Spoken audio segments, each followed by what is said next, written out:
মিয়ানমারে নিযুক্ত বাংলাদেশের রাষ্ট্রদূতকে অবাঞ্ছিত ঘোষণা করা হয়েছে। এটি একটা বড় ধরনের কড়া জবাব মিয়ানমার বাংলাদেশকে দিল তাদের করিডোর সংক্রান্ত বিষয়কে কেন্দ্র করে। এটি খুব স্পষ্ট। এখন বাংলাদেশ কি প্রতিক্রিয়া জানায় সেটি একটি যেমন দেখার বিষয়, সেই সঙ্গে আপনাদের কথা অনুযায়ী বুঝলাম যে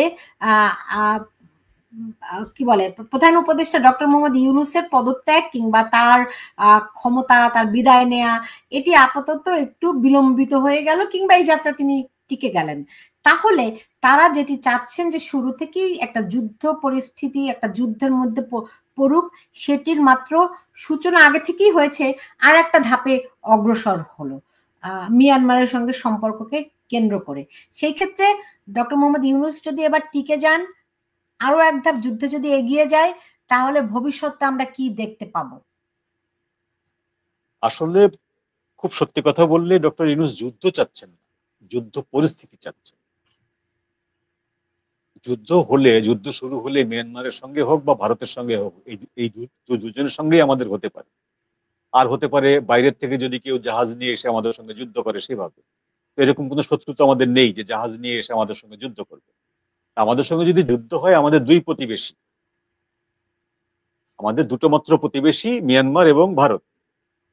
তো ভারতের সঙ্গে আমাদের যুদ্ধ লাগলে আমাদের কি অবস্থা হবে সেটা আমরা ভালো করে জানি, আমাদের সরকারও জানে, আমাদের সেনাবাহিনীও জানে যে ভারতের শক্তির কাছে আমরা কতখানি এবং আমরা কত দূর পর্যন্ত যুদ্ধে টিকতে পারবো সেটা তারা ভালোভাবে জানে। এবং ভারতের সৈন্যরা আমাদের উপরে গুলি চালাবে না, এটা তারা আগেই ডিক্লেয়ার দিয়ে দিয়েছে। ভারতের সরকার থেকে বারবার বলা হয়েছে যে যত উস্কানি হোক, ভারতীয় সৈন্যরা বাংলাদেশিদের উপর, সাধারণ মানুষের উপরে কখনোই গুলি চালানোর কথা চিন্তা করে না, এখনো করে না। কিন্তু মিয়ানমার তো এই জায়গায় নেই। মিয়ানমার জান্তা বাহিনী টিকেই আছে একাধিক সশস্ত্র গোষ্ঠীর সাথে মোকাবেলা করে গত 4 বছর ধরে। তারা যখনই ক্ষমতা দখল করেছে জনতা সরকার, তখন থেকে এখন পর্যন্ত তারা প্রবল পরাক্রমশালী কয়েকটি সশস্ত্র গোষ্ঠীর সঙ্গে লড়াই করে টিকে আছে। কিছু অঞ্চল হারিয়েছে, বেশ কয়েকটি অঞ্চল সেই গোষ্ঠীগুলো দখল করেছে, যেমন আরাকান আর্মি দখল করেছে আরাকানের অনেকটা জায়গা, 90% প্রায়। তো সেরকম মানে কুকি চীনরাও দখল করেছে কিছু অংশ, ওদিকে কারেন বিদ্রোহীরা দখল করেছে কিছু অংশ, চীন সংলগ্ন অঞ্চলে দখল করেছে কিছু অংশ। ওয়ারাজ মিয়ানমারের মূল ক্ষমতা কাঠামো সেটি কিন্তু এখন পর্যন্ত ক্ষতিগ্রস্ত হয়নি। অর্থাৎ মিয়ানমারের সেনাবাহিনী, মিয়ানমারের জান্তা সরকার, সেটি কিন্তু প্রশ্নবিদ্ধ হয়নি। তাই মিয়ানমারের সঙ্গে আমাদের বিরোধটা যদি যুদ্ধের পর্যায়ে গড়ায়, সেটা হবে একটা ফ্যাটাল যুদ্ধ, যেটা ভারতের মতো এরকম একটি আমাদেরকে সহনশীল বা ভাববে বা আমাদেরকে বন্ধু ভাববে, ভাই ভাববে, এরকম ভাববে।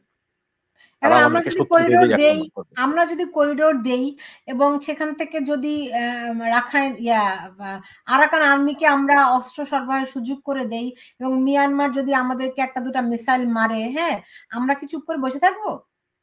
হ্যাঁ, আমাদেরও মারবে, আমাদের সেনাবাহিনীও মারবে, রাইট? তো ফেটাল তো এমনিতেও হবে, অমৃত হবে, এটা তো ভাবার কোনো ফুল যুদ্ধ শুরু হবে।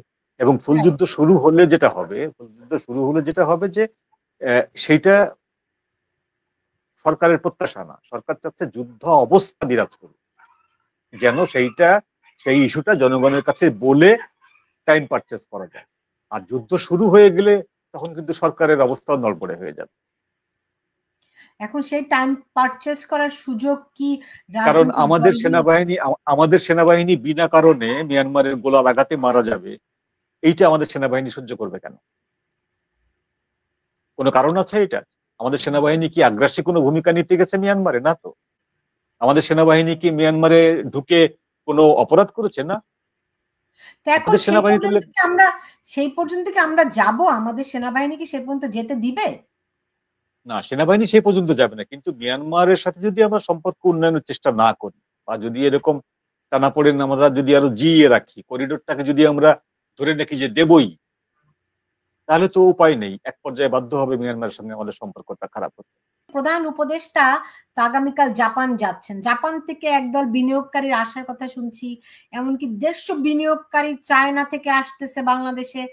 এই ব্যাপারগুলো হঠাৎ করে কেন ঘটছে জানেন নাকি? অথচ গত 10 মাসে কোনো বিনিয়োগ বাংলাদেশে কিন্তু হয়নি। না, এটা একটা একটা রেভলিউশন ট্যুর আগে থেকে সাব্যস্ত হয়ে থাকে। ওনার এটা হচ্ছে 10ম ট্যুর গত 10 মাসে, 9 মাসে। এর আগে 9টি ট্যুর করেছেন তিনি। এই 10ম ট্যুর, এই ট্যুরে উনি $100 কোটি সাহায্য চাইবেন জাপানের কাছে। এখন সাহায্য চাইতে গেলে যেটা বলতে হয়, সাহায্যটা ব্যাকগ্রাউন্ড দেখাতে হয়। কি কি গ্রাউন্ডে আমার এখানে ইনভেস্ট করো, আমরা জাপানিদেরকে এই সুবিধা দেবো, এই ওই করে দেবো, ইনভেস্ট করুন, এগুলো বলবেন। এটাও রেগুলেশন ওয়ার্ক, এগুলো বলবেন। কিন্তু বাংলাদেশের যে সামগ্রিক রাজনৈতিক অবস্থা, সেখানে কেউ ইনভেস্ট করতে আসবে না, এক পয়সাও ইনভেস্ট করতে আসবে না।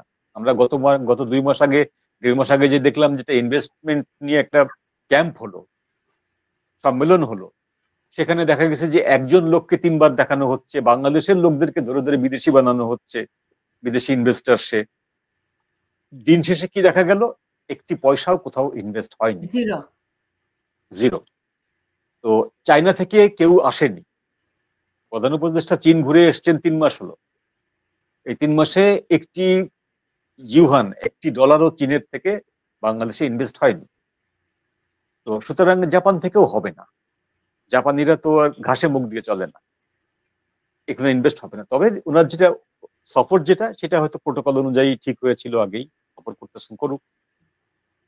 জি। যেমন আমাদের সেনাপ্রধান কদিন পরে চীন সফরে যাবেন, সেটিও প্রোটোকল অনুযায়ী ঠিক হয়ে আছে। এখানে একজন একটা প্রশ্ন করেছেন, যদি বাংলাদেশ যদি মানে ডক্টর ইউনূসের বদৌলতে কোনো প্রক্সি যুদ্ধে জড়িয়েই পড়ে, তবে সেই যুদ্ধ কতদিন ধরে চলবে এবং সেই যুদ্ধে বাংলাদেশের পরিণতি কি হতে পারে বলে মনে করেন? এটা বলা খুব মুশকিল রে, এবং এটা কোনো সঠিক প্রশ্ন না। কতদিন ধরে যুদ্ধ চলবে এটা কেউ বলতে পারে না। ভারত পাকিস্তান যুদ্ধ শুরু হওয়ার পরে ধারণা করেছিল অনেকে যে দীর্ঘদিন ধরে চলবে, 3.5 দিনে শেষ হয়ে গেছে। আর ইউক্রেন রাশিয়া যুদ্ধের সময় সারা পৃথিবী বলছিল যে এটা খুব বড় জোর 7 দিন চলতে পারে, 7 থেকে 15 দিন। পুরো ইউক্রেনের একটা অংশ দখল করে রাশিয়া যুদ্ধ থামিয়ে দেবে, এটা 3.5 বছর ধরে চলছে। সুতরাং এইটা কেউ বলতে পারে না যুদ্ধ শুরু হলে সেটা কতদিন ধরে চলবে। তবে বাংলাদেশের আহ যুদ্ধ শুরু হলে, বাংলাদেশের যে কোনো ভাবেই যুদ্ধ শুরু হোক, বাংলাদেশের জন্য সেটা মঙ্গলজনক হবে, বাংলাদেশের জনগণের জন্য সেটা খুবই দুঃসহ হবে। কারণ আমাদের অর্থনৈতিক ভিত্তি এতটাই নড়বড়ে, এবং যুদ্ধের প্রথম আঘাতটাই আসে অর্থনীতি। এখন যদি এরকম হয় যে সচিবালয়ে যেই অচলাবস্থা, কালকে থেকে তালা ঝুলবে বলা হচ্ছে, এটি কতদূর গড়াতে পারে, কিরকম হতে পারে? এটি অনেক দূর গড়াবে। যদি তারা, সরকার যদি অনড় থাকে, তাদের সিদ্ধান্তে প্রত্যাহার না করে আইনটি, তাহলে এটি অনেক দূর গড়াবে। সচিবালয়ের সঙ্গে সঙ্গে সমস্ত জেলা পর্যায়ের, উপজেলা পর্যায়ের প্রশাসনও কিন্তু কাজ বন্ধ করে দেবে। দেশ চালায় সচিবরা, দেশ কিন্তু মন্ত্রীরা চালায় না। মন্ত্রী, উপদেষ্টা, এরা কিন্তু দেশ চালায় না, দেশ চালায় কিন্তু এখন তো সচিবালয়। তারা কিছু হলেই তারা বলে দেয় যে আওয়ামী লীগের দালাল, হ্যাঁ, ফ্যাসিস্টের দোসর, তাই না, স্বৈরাচারের দোসর, রয়ের এজেন্ট। বাংলাদেশের সব মানুষই বোধহয় এখন রয়ের এজেন্ট হয়ে গেছে। মানে তাদের 80 ভাগ তাদের রয়ের মানে কেউ এজেন্ট। বিপক্ষে বললেই তাকে এইসব তকমা দেয়া হচ্ছে। হ্যাঁ, এখন বেতন দিতে দিতে কাহিল, বাংলাদেশে এত লোককে বেতন দেয়। হচ্ছে কথা। তো এই যে সবাইকে আওয়ামী লীগের দালাল বলে দেওয়া, এটা তো আগে থেকে জানতেন তারা। তারা যখন ক্ষমতায় বসেন তখন থেকেই তারা জানেন যে এই যে সচিবালয় বা এই যে প্রশাসন, সামগ্রিকভাবে প্রশাসনের এত পার্সেন্ট আওয়ামী লীগের অনুসারী লোকজন। আওয়ামী লীগ আমলে চাকরি হয়েছে, ছাত্রলীগ করতে এক সময় এদের চাকরি হয়েছে, সবাই জানে এটা। আপনি তো এদেরকে ফেলে দিতে পারবেন। এখন ওরা তো ছাত্রলীগ হয়ে এখন এই জায়গায় নেই, ওরা তো এখন সচিব হয়ে গেছেন, সহকারী সচিব, উপসচিব, যুগ্ম সচিব। তো এই লোকগুলো তো আর এখন আওয়ামী লীগ না, ছাত্রলীগও না। এই লোকগুলোর পদবি হচ্ছে এখন উপসচিব, যুগ্ম সচিব, সহকারী সচিব বা সচিব। এটা অর্জন করতে হয়েছে তাদেরকে যথেষ্ট পরিশ্রম করে, ট্রেনিং নিয়ে, কাজ করে, অভিজ্ঞতার বেতন। এটা একদিনের অর্জন না। তো সেই লোকটাকে এখন যদি আপনি বলেন যে ও আওয়ামী এজেন্ট, এখন যদি তাহলে বলতে হয় যে আওয়ামী লীগের আমলের থেকে ধরেন 2008 সাল থেকে 9 সাল থেকে এই পর্যন্ত যারা জন্মগ্রহণ করেছে, এইগুলার এগুলো তো সব আওয়ামী আমলের জন্মগ্রহণ করা, এগুলো কি আওয়ামী আমলের প্রোডাক্ট? না সেই আপনি যদি সেটাই। দেখেন এখানে একজন মন্তব্য করেছেন যে ডিএমপি সচিবালয় সভা সমাবেশ ও মিছিল মিটিং নিষিদ্ধ করেছে। তো এটা কি হবে এখন তাহলে? সভা সমাবেশ করবে না তারা, তারা ইয়ে করবে, তারা তো কলম বিরতি করবে, কাজ হুম, করবে না। হুম। চুপচাপ যার যার দপ্তরে বসে থাকলেও কোনো কাজ করবে না, সেটা তো আর নিষিদ্ধ করতে পারবে না। আমি শুনেছিলাম ডিএমপি তারা নাকি তালা লাগিয়ে দিবে। সেটার জন্য না, ডিএমপি এটা নিষিদ্ধ করার মানে ইয়ে জারি করতে পারে সচিবালয়ের বাইরে। ডিএমপির এখতিয়ার হচ্ছে রাস্তা পর্যন্ত, রাইট, সচিবালয়ের ভেতরে সচিবালয় তো ডিএমপির কোনো একটা এখতিয়ার নেই। আপনার কি বলে যেন এটাকে? মানে স্বতন্ত্র একটা জায়গা যেখানে হ্যাঁ, সচিবালয়ের নিজস্ব আইনে চলে। এবং ডিএমপি সচিবালয়ের অধীনে। রাইট। তো সুতরাং ডিএমপি ওইটা পারে না। ডিএমপি যেটা পারে সেটা হলো যে সচিবালয়ের সামনের রাস্তায় যেন অরাজকতা না হয় সেটা নিষিদ্ধ করতে পারে, সমাবেশ ওকে। নিষিদ্ধ হয় সেটা করতে পারে। এখন ভেতরে কি সেনাপ্রধান বলেছিলেন যে তারা কোনো মব সন্ত্রাস আর সহ্য করবে না, বরদাশত করবে না, রাইট? আজকেও আইএসপিআর থেকে এমনটি ঘোষণা করা হলো। আজকেও করা হলো। এখন আমরা দেখলাম কি বলে এটাকে? বন পরিবেশ উপদেষ্টা সৈয়দা রেজওয়ানা হাসানের উপর হামলা হয়েছে বলে অভিযোগ রয়েছে। যদিও তারা অস্বীকার করেছে। তারা বলছে কোন রকম হামলা হয়নি। ছাত্র দলের একজন নেতাকে তিতুমির কলেজে আক্রমণ করা হয়েছে। আরো ২-১ জায়গায় এমন একটি বিষয় দেখলাম। সেই সঙ্গে আরেকটি বিষয় বলি, এটি নিয়ে খুব আলাপ আলোচনা হচ্ছে। গত মাসে আমরা দেখেছি বিভিন্ন সরকারি অফিসে মানে সনাতন ধর্মাবলম্বীদের মরদেহ পাওয়া যাচ্ছে। কোথাও ঝুলন্ত মরদেহ, কোথাও মরদেহ পড়ে আছে।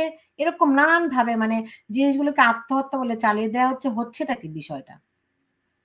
এটা হচ্ছে চরম নৈরাজ্যিক একটা অবস্থায় যা হয় তাই হচ্ছে। পুলিশের ভেতরেই আটজনের খবর পাওয়া গেছে যে তারা আত্মহত্যা করেছে। তো এই জিনিসগুলো এরপরে কি হচ্ছে, এবং তারা এরপরে সবাই তদন্ত, সনাতন ধর্মাবলম্বী। সনাতন ধর্মাবলম্বী, এবং এরপরে তাদের লাশের ময়না তদন্ত হচ্ছে কিনা, সেই রিপোর্টটা কি হচ্ছে, তাদের নামে তাদের হত্যার পরে মামলা হয়েছে কিনা, এই বিষয়গুলো কিন্তু মিডিয়ায় আসছে না। সুতরাং আমরাও জানতে পারছি না, মিডিয়া ব্ল্যাক আউট করে দিচ্ছে। তো গত 2 দিনে যেটা ঘটেছিল যে সেনাপ্রধানের ওই বক্তব্যের পরপর মিডিয়া হঠাৎ করে একটু ঘুরে দাঁড়িয়েছিল তার নিজস্ব মেরুদণ্ডের উপরে। ওটা আবার আজকের থেকে দেখা যাচ্ছে যে না, সেই মেরুদণ্ড আবার নরম হয়ে গেছে, আবার তারা আগের অবস্থানে চলে গেছে। সুতরাং এখন এই বাউট ডক্টর ইউনূস জিতেছেন। এখন ঘটনা হলো যে সেনাপ্রধান বলেছিলেন কোনো মব বরদাস্ত করা হবে না। সেটাকে আপনি যেটা বললেন যে এই জায়গায় ঘটেছে, আরো সারা দেশে ঘটেছে, অনেক ঘটনা ঘটেছে। তো সেইগুলোকে জনগণ যদি মব বলে, সেনাবাহিনী যদি মব না বলে, তখন কি করবেন? তারা এটাকে মব বললো না, তারা এটাকে স্বাভাবিকভাবে নিল যে অন্যান্য সময়ও যে সমাজে বিশৃঙ্খলা দেখা দেয় সেরকমই একটি ঘটনা, ব্যক্তিগত কোন্দল থেকে হয়েছে বা এইভাবে হয়েছে, যে যেটা ঘটে, নর্মাল অপরাধ, যেটা সাধারণ অপরাধ। তাহলে আপনি এটাকে তখন কিভাবে ব্যাখ্যা করবেন? ওই জন্য বললাম যে আসলে পুরো ব্যাপারটা রহস্যময়, পুরো ব্যাপারটা হচ্ছে হতাশাজনক, এবং এর পিছনে প্রধানতম আমি আবারও দায়ী করব রাজনৈতিক দলগুলোর সদিচ্ছার অভাব, অপরিপক্কতা।